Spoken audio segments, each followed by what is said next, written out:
Bonjour, aujourd'hui je vous emmène dans une librairie de culture hébraïque et juive pour voir ensemble un petit peu les meilleures méthodes pour apprendre l'hébreu dans les livres. Je pense que c'est encore une des meilleures manières d'apprendre l'hébreu.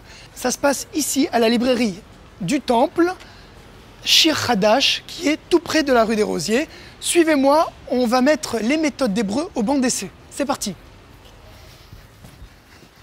On va pas faire trop de bruit, on est dans une librairie, donc on respecte quand même les lieux, c'est un lieu sacré. Ce qui est bien dans cette librairie, c'est qu'on a un très bon choix de livres pour apprendre l'hébreu. Donc de méthodes, de dictionnaires, de manuels de conversation en tout genre. On va voir un petit peu qu'est-ce qui est le plus intéressant, qu'est-ce qui est le moins intéressant. On va regarder tout ça ensemble. Alors c'est sympa, ils vendent le Petit Prince de Saint-Exupéry, Antoine de Saint-Exupéry. Voilà. C'est avec en plus les voyelles, donc vous pouvez lire Anassi Hakatan, le Petit Prince. Vous pouvez prendre la version Folio Junior en français, la version originale, la VO, pour une fois que la VO est en français. Vous verrez, peut-être, pourrez lire très facilement ce livre qui est aussi vocalisé. Hein, on voit bien Aval ou Chazar, Ve'amar, Leat, Keilu, Medobar, Bemasheu, Chashuv, Meod. Voilà, donc facile, c'est pas un hébreu très compliqué.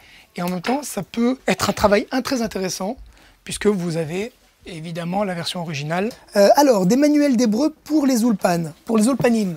Hein, ulpan, comme vous le savez, veut dire, non, vous le savez peut-être pas, veut dire un atelier. Ça vient de Aleph, commencé depuis le début, depuis la première lettre, Aleph. Bon, ça, celui-ci est très connu, Ivrit Mina Atrala, l'hébreu à partir des débuts. Là, par contre, un livre intéressant, 40 leçons pour parler hébreu, l'hébreu pour tous.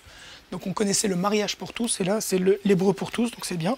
Mais attention, je ne suis pas sûr que ce soit la dernière édition qui existe, vu la qualité d'impression. C'est dans les vieux pots qu'on fait les meilleures confitures. Donc ça peut être aussi une édition intéressante. Alors, ça je connais bien, dictionnaire de la conjugaison hébraïque. Plus de 1000 verbes conjugués à tous les temps et transcrits en phonétique, en français et en hébreu. Donc ça a l'air très alléchant. S'il y a encore des gens très attachés au papier, ils trouveront leur bonheur avec ce dictionnaire. C'est bien, c'est un peu encyclopédique. C'est translittéré pour ceux qui ne sont pas très amis avec la lecture. C'est bien. Pour ceux qui ne savent pas écrire, il y a quelques méthodes très intéressantes. C'est les éditions Larousse, là, premier pas en hébreu, idéal pour assimiler en un rien de temps l'ABC de l'hébreu. Ça, c'est vraiment des méthodes très efficaces, très ludiques, parce qu'en hébreu, l'écriture, la cursive, ce qu'on appelle la cursive, n'a pas la même forme que l'écriture carrée. Donc il faut vraiment maîtriser les deux alphabets pour pouvoir débuter un apprentissage sérieux en hébreu. Il n'y a pas que ça, il y a celle-là aussi. Voilà, là c'est beaucoup plus axé sur l'écriture. Ils apprennent même à écrire le yiddish. Alors sachant que c'est les mêmes lettres, je ne vois pas pourquoi ils ont fait deux manuels distincts, puisque c'est les mêmes lettres. Le yiddish utilise, comme tout le monde sait, les lettres hébraïques. Il y a une autre méthode très intéressante pour apprendre à écrire, c'est celle-ci, toujours Larousse, mais c'est en forme de cahier de vacances, démarrer l'hébreu. C'est un bel ouvrage, franchement, c'est très appétissant, très séduisant. C'est un grand format, c'est agréable à la prise en main. Il y a quelques livres comme ça qui attirent un peu mon attention, petit vocabulaire actuel. Ça nous donne plein de vocabulaire classé par thème. Les sentiments. Alors par exemple, comme on dit la fureur, zaham, comme on dit la honte, boucha, la tristesse, atzvut. Ah, moi j'aurais dit tsahar, bah oui, la peine, le regret, tsahar. Chinuch velimoudim, l'éducation, alors une discipline, mishma'at, enfin la discipline c'est mishma'at. Donc là on est dans la section radio, télévision et cinéma. Radio, télévisia avec kolnoa. Kolnoa, le cinéma, comme tout le monde le sait. Le monde du travail, travailleur indépendant, Oved Atzmaï, bah, comme tout le monde sait, indépendant Atzmaï, un remplaçant, Memale Makom. Offre d'emploi, voilà, ça peut intéresser certains. Atzaat Avoda, ça a l'air d'être un livre récent, bien présenté, bien imprimé, à mettre aussi dans toutes les mains. En conjugaison, grammaire de l'hébreu, moi j'ai appris avec ça, c'est vachement bien, pour apprendre vraiment les rudiments de la grammaire. Sinon, vous allez sur Internet aussi, il y a toutes les règles de grammaire. Alors, on a la méthode Assimile. Ça, c'est la deuxième édition. Moi, je connais l'ancienne. Mais celle-là a l'air extrêmement séduisante. Tout est translittéré. Tout est donc transcrit en caractère latin. C'est pratique pour ceux qui ne sont pas encore très amis avec la lecture, mais on acquiert énormément de bases. C'est un peu à l'ancienne, hein, les CD-ROM et tout, ça n'existe plus. Hein. Mais bon, ils donnent quand même des CD-ROM en MP3, etc. Pour moi, c'est une super méthode. Si vous cherchez un dictionnaire à avoir dans votre bibliothèque, moi je conseillerais le prologue, parce qu'on a celui-ci qui date de Mathusalem. Hein, Mathusalem en hébreu Methuselah, qui est un personnage de la Bible, qui est le grand-père de Noé. Donc l'expression datée de Mathusalem exprime bien ce que je veux dire. Donc celui-ci vraiment, par l'excellente lexicographe Colette Alouche, très bon dictionnaire, excellent. On a le ZAC qui vient de sortir là. Alors manger avec Aleph. Donc je vais chercher Achal. Achal, manger, d'accord.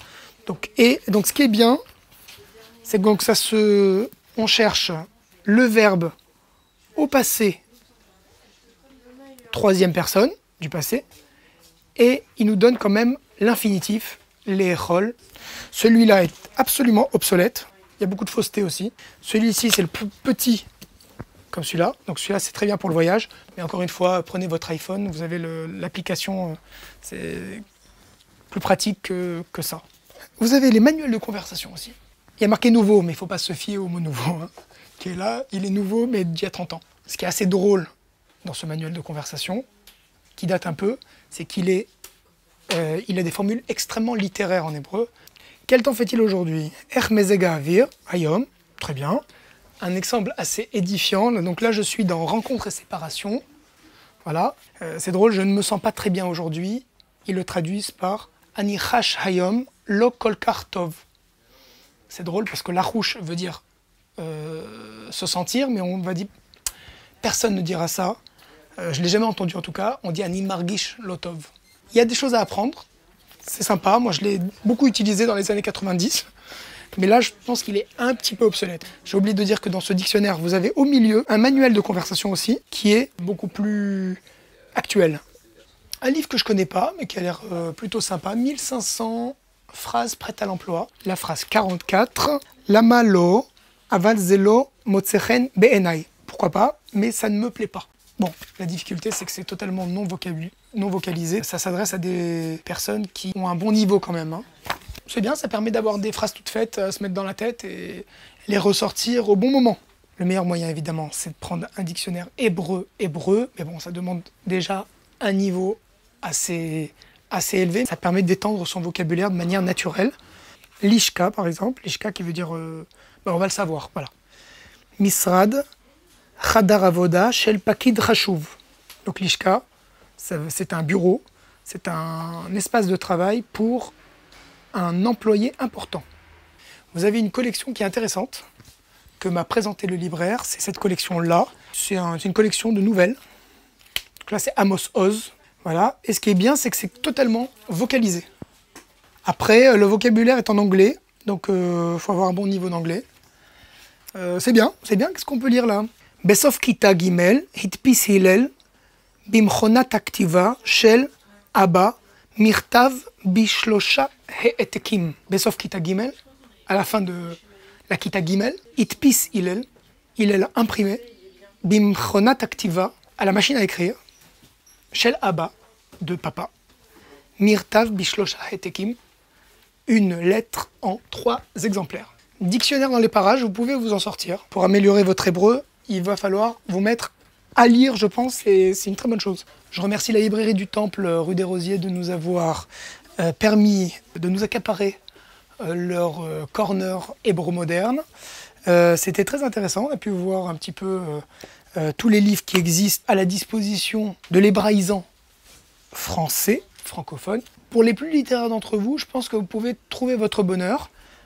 Si vous aimez lire, si vous voulez en savoir plus sur l'hébreu, effectivement, il faut écouter l'hébreu, c'est-à-dire vous pouvez télécharger des applications, donc des télévisions israéliennes ou radios israéliennes, pour vous familiariser avec l'écoute. Mais avant l'écoute, il faut quand même avoir la théorie, je dirais les bases. Et les bases, ça s'acquiert dans ces manuels. Ou alors, évidemment, en suivant un cours d'hébreu régulièrement. Je vous attends pour d'autres vidéos qui vont sûrement vous faire progresser en hébreu.